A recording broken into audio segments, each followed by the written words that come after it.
Hello friends, welcome to April Investments. Please read the disclaimer before proceeding to the video content. இந்த வீடியோல Physics Walla IPO ஓட complete analysis பத்தி பார்க்கலாம். இந்த company வந்து educational platform business run பண்ணிட்டு இருக்காங்க.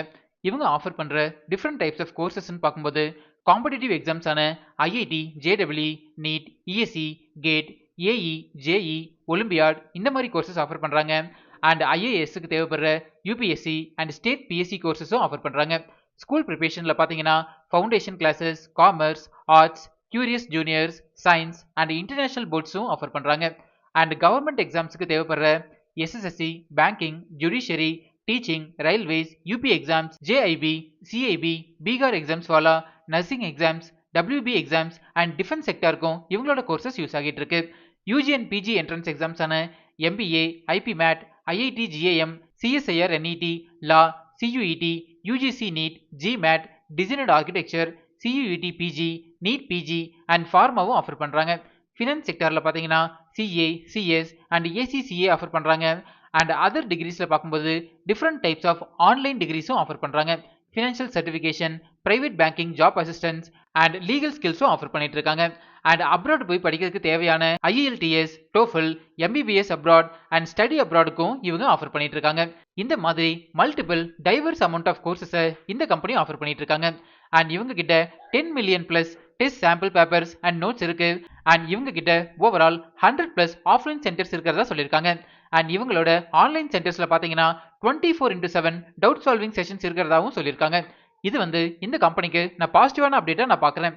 இந்த கம்பெனி இவங்களோட கோர்சஸை ஆன்லைன் சர்வீசஸ் ஆன social media channels, website and different applications மூலியமா ஆஃபர் பண்ணிட்டு இருக்காங்க.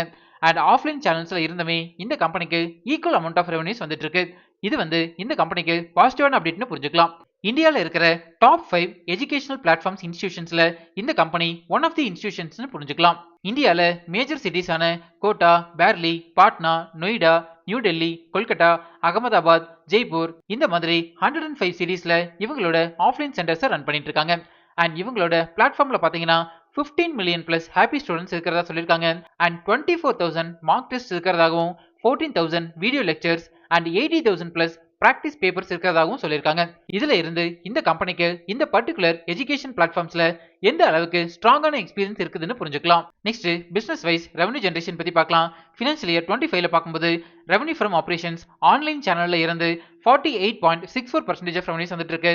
அண்ட் ஆஃப்லைன் சேனல்ஸ்ல இருந்து 46.83% ஆஃப் ரெவன்யூஸ் வந்துட்டு இருக்கு. ஸோ இதுல இருந்து இந்த கம்பெனிக்கு ஆஃப்லைன் அண்ட் ஆன்லைன்ல இருந்து ஈக்குவல் அமௌண்ட் ஆஃப் ரெவன்யூஸ் வந்துட்டு இருக்குதுன்னு புரிஞ்சுக்கலாம். Next region wise revenue distribution பத்தி பார்க்கலாம். ஃபினான்ஷியல் இயர் 25ல பார்க்கும்போது ஆஃப்லைன் சென்டர்ஸ்ல இருந்து டெல்லி NCRல இருந்து பாத்தீங்கன்னா 11.24% ஆஃப் ரெவன்யூஸ் வந்துட்டு இருக்கு. பாட்னால இருந்து 9.45, காலிக்கட்ல இருந்து 8.88% ஆஃப் ரெவன்யூஸ் வந்துட்டு இருக்கு. அண்ட் ரிமைனிங் சிட்டிஸ்ல இருந்து லெஸ் தென் 5% ஆஃப் ரெவன்யூஸ் தான் ஜெனரேட் ஆகிட்டு இருக்குதுன்னு புரிஞ்சுக்கலாம். ஓவரால் இந்த கம்பெனியோட பிசினஸ் போர்ட்ஃபோலியோ வந்து ரொம்பவே ஸ்ட்ராங்கா டெவலப் ஆகிட்டு இருக்கு. நெக்ஸ்ட் ஃபினான்ஷியல் இன்ஃபர்மேஷன் பத்தி பார்க்கலாம். இந்த கம்பெனியோட அசெட்ஸ் அண்ட் டோட்டல் இன்கம் வந்து இயர் கேட்டகரியில ஸ்ட்ராங்கா டெவலப் ஆகிட்டு இருக்கு. பட் ப்ராஃபிட் ஆஃப்டர் டாக்ஸ் பாத்தீங்கன்னா இன்னுமே இந்த கம்பெனி லாஸ் மேக்கிங் கம்பெனியா தான் இருக்காங்க. இந்த கம்பெனினால இன்னுமே ப்ராஃபிட் ஜெனரேட் பண்ண முடியல. ஃபினான்ஷியல் இயர் 25ல பார்க்கும்போது 243.26 crores அளவுக்கு லாஸ் புக் பண்ணிருக்காங்க. பட் EBITDA பாசிட்டிவா வந்திருக்கு. அண்ட் நெட் ஒர்த் பாத்தீங்கன்னாலும் ஃபினான்ஷியல் இயர் 25ல 1945.37 crores அளவுக்கு பாசிட்டிவா மெயின்டைன் பண்ணிருக்காங்க. சர்ப்ளஸ் ஃப்ரீ கேஷ் ஃப்ளோவும் நல்லாவே மெயின்டைன் பண்ணிட்டு இருக்காங்க. டோட்டல் பாரோயிங்ஸை நல்லாவே ரெடியூஸ் பண்ணியிருக்காங்க. ஓவரால் இந்த கம்பெனியோட ஃபினான்ஷியல் இன்ஃபர்மேஷன் வந்து நியூட்ரலா டெவலப் ஆகிட்டு இருக்கு. நெக்ஸ்ட் பிரைஸ் வேல்யூஷன் பத்தி பார்க்கலாம். அதாவது இந்த ஐபிஓல அட்ராக்டிவ் வேல்யூஷன்ல வராங்களான்னு செக் பண்ணலாம். இந்த பிரைஸ் வேல்யூஷன் கால்குலேட் பண்றதுக்கு நம்ம யூஸ் பண்ற ஒன் ஆஃப் தி மெத்தட் வந்து price to earnings ratio calculation. ஒரு ஸ்டாக்கோட PE ரேஷியோ கால்குலேட் பண்றதுக்கு 2 இன்புட்ஸ் தேவைப்படும். இதுல ஃபர்ஸ்ட் இன்புட் வந்து ஐபிஓ பிரைஸ். இந்த ஐபிஓவோட லோயர் பிரைஸ் பண்ட் பார்க்கும்போது 103 rupees சொல்லியிருக்காங்க. அண்ட் ஹையர் பிரைஸ் பண்ட் வந்து 109 rupees per ஷேர்னு சொல்லியிருக்காங்க. இது வந்து டிமாண்டபிள் மெயின் போர்டு ஐபிஓ அப்படிங்கிறதுனால ஹையர் பிரைஸ் பண்டை நம்ம கன்சிடரேஷனுக்கு எடுத்துக்கலாம். அண்ட் செகண்ட் இன்புட் வந்து earnings per share. இந்த EPSனா என்ன, இதோட அப்ளிகேஷன் என்ன அண்ட் இதை எப்படி கால்குலேட் பண்றது அப்படிங்கிற டீடைல்டு வீடியோ நம்ம சேனல்ல நான் ஆல்ரெடி பப்ளிஷ் பண்ணியிருக்கேன். அந்த வீடியோவை இதோட என் கார்டு அண்ட் டிஸ்கிரிப்ஷன்ல தரேன், நீங்க ரெஃபர் பண்ணிக்கோங்க. இந்த கம்பெனி இன்னுமே ப்ராஃபிட் மேக் பண்ண முடியாத சிச்சுவேஷன்ல இருக்கிறதுனால இந்த கம்பெனிக்கு earnings per share கிடையாது. ஸோ EPS இல்லாததுனால இந்த கம்பெனியோட ஸ்டாக் PE ரேஷியோ கால்குலேட் பண்ண முடியாது. அண்ட் இந்த பர்டிகுலர் இண்டஸ்ட்ரியில் இருக்கிற எந்த கம்பெனியுமே NSE and BSE லிஸ்ட் ஆகல. அதனால இந்த கம்பெனிக்கு லிஸ்டட் பியர்ஸும் இல்லைன்னு புரிஞ்சுக்கலாம். நம்ம டெலிகிராம் சேனலோட டிஸ்கிரிப்ஷன் வந்து இப்படிதான் மென்ஷன் ஆகியிருக்கும். கரண்டா நம்ம டெலிகிராம் சேனல்ல 8051 சப்ஸ்கிரைபர்ஸ் இருக்காங்க. இன்கேஸ் நீங்க ஃபேக் டெலிகிராம் சேனல்ல ஜாயின் பண்ணிருந்தீங்கன்னா அதுல இருந்து எக்ஸிட் பண்ணிக்கோங்க. இந்த சப்ஸ்கிரைபர்ஸ் கவுண்ட்டை நான் டெய்லி பேசிஸ்ல அப்டேட் பண்ணிட்டே இருப்பேன். நீங்க ரெஃபர் பண்ணிக்கோங்க. நெக்ஸ்ட் ஃபண்டமெண்டல் பாராமீட்டர்ஸ் பத்தி பார்க்கலாம். இந்த கம்பெனியோட ரெவன்யூ ஃப்ரம் ஆபரேஷன்ஸ் வந்து இயர் ஆன் இயர் கேட்டகரியில ஸ்ட்ராங்கா டெவலப் ஆகிட்டு இருக்கு. அண்ட் அதே மாதிரி அட்வர்டைஸ்மெண்ட் அண்ட் பப்ளிசிட்டி பாத்தீங்கன்னாலும் நல்லாவே டெவலப் பண்ணிட்டு இருக்காங்க. ஸோ மார்க்கெட்டிங்க்கு இந்த கம்பெனி ஸ்ட்ராங்கா ஸ்பெண்ட் பண்ணிட்டு இருக்காங்கன்னு புரிஞ்சுக்கலாம். இந்த கம்பெனியோட revenue from operations offline and online சேனல்ஸுமே நல்லாவே டெவலப் ஆகிட்டு இருக்கு. இந்த கம்பெனி இன்னுமே லாஸ் மேக்கிங் கம்பெனியா இருக்கிறதுனால இவங்களோட ஃபண்டமெண்டல் பாராமீட்டர்ஸ் ஆன return on net worth and return on equity வந்து இன்னுமே நெகட்டிவா தான் இருக்கு. நெக்ஸ்ட் டிவிடெண்ட் டீல்ஸ் பத்தி பார்க்கலாம். இது வரைக்கும் இந்த கம்பெனி எந்த டிவிடெண்டுமே கொடுத்ததில்ல. நெக்ஸ்ட் இண்டஸ்ட்ரியல் அனாலிசிஸ் பத்தி பார்க்கலாம். இந்தியால எஜுகேஷன் பிளாட்ஃபார்ம்ஸ் இண்டஸ்ட்ரி வந்து இயர் ஆன் இயர் கேட்டகரியில ஸ்ட்ராங்கா டெவலப் ஆகிட்டு இருக்கு. பிகாஸ் ரீசென்ட் டைம்ஸ்ல நிறைய பேர் வந்து இந்த மாதிரி காம்படிட்டிவ் எக்ஸாம்ஸ்ல டார்கெட் பண்றாங்க. அண்ட் இந்த கம்பெனி வந்து காம்படிட்டிவ் எக்ஸாம்ஸ் மட்டும் இல்லாம நிறைய சர்டிபிகேஷன் கோர்சஸும் ஆஃபர் பண்றாங்க. ஸோ இது வந்து இந்த கம்பெனிக்கு பாசிட்டிவான அப்டேட்டா நான் பார்க்குறேன். அண்ட் இந்த பர்டிகுலர் இண்டஸ்ட்ரி வந்து ஃபினான்ஷியல் இயர் 30யோட ப்ரொஜெக்ஷன் படி பார்க்கும்போது 15% CAGRல டெவலப் ஆகிறதுக்கான பொட்டன்ஷியல் இருக்கிறதா சொல்லியிருக்காங்க. நெக்ஸ்ட் ரிஸ்க் ஃபேக்டர்ஸ் பத்தி பார்க்கலாம். நான் அனலைஸ் பண்ண வரைக்கும் இந்த கம்பெனில மேஜர் ரிஸ்க் ஃபேக்டர்ஸ் பாத்தீங்கன்னா ஃபினான்ஷியல் இயர் 25ல இந்த கம்பெனியோட அட்ரிஷன் ரேட் வந்து மோர் தென் 35% இருக்கு. அதாவது அட்ரிஷன் ரேட் அப்படின்னா ஒரு கம்பெனில ஒரு இயர்ல இருந்து எத்தனை எம்ப்ளாயிஸ் ரிசைன் பண்ணிட்டு போறாங்க அப்படின்னு மீனிங். ஜெனரலா அட்ரிஷன் ரேட் வந்து 10%க்கு உள்ள இருந்ததுன்னா டெவலப்டு கம்பெனிஸ்னு புரிஞ்சுக்கலாம். Next objects of the offer பத்தி பார்க்கலாம். இந்த ஐபிஓல இருந்து ஜெனரேட் ஆகிற ஃபண்ட்ஸ் இந்த கம்பெனியோட நியூ ஆஃப்லைன் சென்டர்ஸோட கேபிட்டல் எக்ஸ்பெண்டிச்சருக்கு யூஸ் பண்ண போறதா சொல்லியிருக்காங்க. அண்ட் இந்த கம்பெனியோட சப்சிடரி கம்பெனியான ஜைலம் லேர்னிங் பிரைவேட் லிமிடெட்ல இன்வெஸ்ட் பண்ண போறதா அப்டேட் சொல்லியிருக்காங்க. நெக்ஸ்ட் ஐபிஓ டீடைல்ஸ் பத்தி பார்க்கலாம். இந்த ஐபிஓ நவம்பர் 11 சப்ஸ்கிரிப்ஷனுக்கு ஓபன் ஆகுது அண்ட் 13 க்ளோஸ் ஆகுது. Face value ₹1 per share and ஒரு லாட்டுக்கு 137 ஷேர்ஸ் வரைக்கும் நீங்க அப்ளை பண்ணலாம்.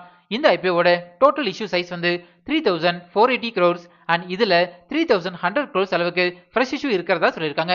இந்த கம்பெனியோட எம்ப்ளாயி இருந்தீங்கன்னா உங்களுக்கு ₹10 பேசிஸ்ல எம்ப்ளாயி டிஸ்கவுண்ட் கொடுக்கறதாவும் சொல்லியிருக்காங்க. நெக்ஸ்ட் இம்பார்ட்டன்ட் டைம்லைன் பத்தி பார்க்கலாம். இந்த ஐபிஓட டென்டேட்டிவ் அலாட்மெண்ட் வந்து நவம்பர் 14 நமக்கு தெரிஞ்சிடும். நம்ம April investments Telegram and Instagram சேனல்ல நான் லிங்க் அப்டேட் பண்றேன், நீங்க ரெஃபர் பண்ணிக்கோங்க. இந்த ஐபிஓட டென்டேட்டிவ் லிஸ்டிங் டேட் வந்து நவம்பர் 18. நெக்ஸ்ட் ப்ரொமோட்டர் ஹோல்டிங் பத்தி பார்க்கலாம். இந்த கம்பெனியோட ப்ரீ இஷ்யூ ப்ரொமோட்டர் ஹோல்டிங் வந்து 81.64% சொல்லியிருக்காங்க. அண்ட் போஸ்ட் இஷ்யூ ஹோல்டிங்கை பத்தி இன்னும் எந்த அப்டேட்டுமே கொடுக்கல. இந்த அப்டேட் வந்ததுமே நம்ம டெலிகிராம் சேனல்ல நான் அப்டேட் பண்றேன். ஃபைனலா பிசிக்ஸ் ஃபாலோ ஐபிஓட ஏப்ரல் இன்வெஸ்ட்மெண்ட்ஸ் ரிப்போர்ட் கார்டு பத்தி பார்க்கலாம். கம்பெனி போர்ட்ஃபோலியோக்கு பாசிட்டிவ் ரேட்டிங் கொடுத்திருக்கேன். ஃபினான்ஷியல் ரிசல்ட்ஸ் அண்ட் ஃபண்டமெண்டல்ஸ்க்கு neutral, price valuation and peer கம்பேரிசனுக்கு நான் ரேட்டிங் எதுவுமே கொடுக்கல. இஷ்யூ டைப் வந்து offer for sale and fresh issue ரெண்டுமே இருக்கிறதுனால நியூட்ரல் ரேட்டிங் கொடுத்திருக்கேன். அண்ட் பிசினஸ் ரிஸ்க் ஃபேக்டர்ஸ்க்கு நியூட்ரல் ரேட்டிங் கொடுத்திருக்கேன். கரண்டா இந்த ஐபிஓ வந்து ₹4 பாசிட்டிவ் ஜிஎம்பில ட்ரேட் ஆகிட்டு இருக்கு. அதாவது அரௌண்ட் 3.67% அளவுக்கு லிஸ்டிங் கெயின் கொடுக்கறதுக்கான சான்சஸ் அதிகமாகவே இருக்கு. பட் இந்த ஜிஎம்பி வேல்யூ வந்து நிப்டி 50யோட ஃபிளக்சுவேஷன்ஸ்க்கு ஏற்ற மாதிரி மாடிஃபை ஆகும்னு புரிஞ்சுக்கலாம். இந்த ஜிஎம்பி வேல்யூவோட டைம் டு டைம் அப்டேட்ஸை நம்ம டெலிகிராம் சேனல்ல நான் ஷேர் பண்ணிட்டே இருப்பேன், நீங்க ரெஃபர் பண்ணிக்கோங்க. ஃபைனலா நான் வந்து இந்த ஐபிஓல நான் அப்ளை பண்ணல. பிகாஸ் இந்த கம்பெனியோட பிசினஸ் போர்ட்ஃபோலியோ ஸ்ட்ராங்கா டெவலப் ஆகிட்டு இருந்தாலும் கரண்ட் ஃபினான்ஷியல்ஸ் வந்து ரொம்பவே வீக்கா இருக்கு. அண்ட் இந்த கம்பெனியோட பிரைஸ் வேல்யூஷனை கம்பேர் பண்றதுக்கு நமக்கு எந்த ஒரு பேர்ஸுமே கிடையாது. ஸோ இந்த ரீசன்னால நான் இந்த கம்பெனி ஐபிஓல அப்ளை பண்ணல. நீங்க இந்த கம்பெனியோட ஐபிஓல அப்ளை பண்ண போறீங்களா இல்லையா அப்படிங்கறத நம்ம கமெண்ட்ஸ்ல சொல்லுங்க. இப்போ நம்ம சேனல் வந்து இன்ஸ்டாகிராம்லயும் ஆக்டிவா இருக்கும். ஸ்க்ரீனில் தெரியிற இந்த லிங்கை ஸ்கேன் பண்ணி இன்ஸ்டா சேனலில் ஃபாலோ பண்ணிக்கோங்க. இன்ஸ்டாகிராமில் உங்களோட டவுட்ஸ் அண்ட் பர்சனல் மெசேஜஸை எனக்கு டைரெக்டாகவே சென்ட் பண்ணுங்கள். நம்ம இன்ஸ்டாவில் டிஸ்கஸ் பண்ணலாம்.